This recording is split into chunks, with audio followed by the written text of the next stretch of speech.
দেখো এই উপর দিয়ে উঠলাম অব্দি, কচ্ছ করে উঠলাম অব্দি।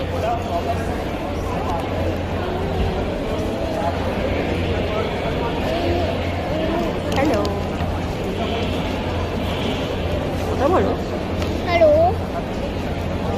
হাই বাচ্চারা, fish fry. I am having fish fry. ওই 270 ছোলে ভটুরে আছে, আর একটা ওই chicken non veg tandoori platter আছে, ভেজ তন্দুরি প্ল্যাটার আছে, ওটা বলে 360।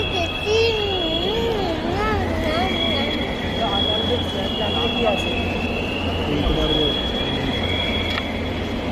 চিকেন কাবাব থাকবে, বাটার মশলা থাকবে, ফিশ পোলাও থাকবে, একটা তন্দুরি রুটি থাকবে, স্যালাড থাকবে, মানে অ্যাফোর্ডেড আছে, অল্প থাকবে অ্যাফোর্ডেড।